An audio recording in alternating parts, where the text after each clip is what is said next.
Hello, Mr. Shapiro. So I'd like to first qualify my question before making it.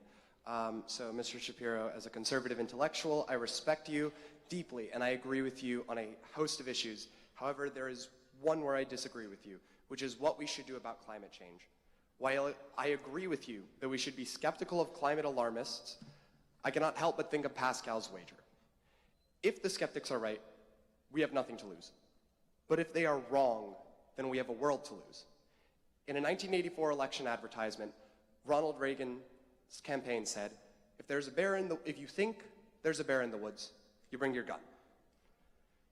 Given this maxim and Reagan's decision to protect the ozone layer by limiting CFCs via the Montreal Protocol at a time when the science was very much split on whether or not the ozone layer could ever be repaired, would you support a revenue-neutral carbon tax that would be revenue-neutral in the sense that the tax would be balanced by lowering of taxes on like businesses and on individuals and things like that? Do you think that this would be a good insurance policy that would not necessarily give the command economists of the left what they want, but also entertain the possibility that maybe climate change is real and maybe we should do something about it? Okay, so here's my position on climate change.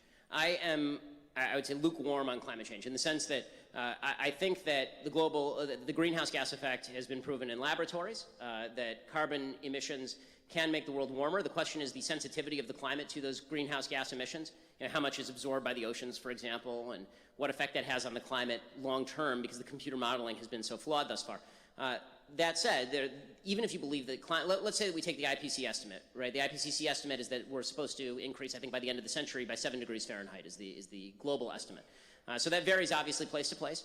That also means that you have to take into account cost, right? So as far as the carbon tax, I haven't actually looked at the economics of what you're talking about specifically enough, but general regulations that have been proposed on carbon taxes talk about penalizing companies in such a way that the cost is passed on to the consumer. It seems to me that if you're going to create new taxes without dramatically lowering taxes, as you suggest, which is really what the left proposes, the left sort of proposes carbon taxes but no offsets,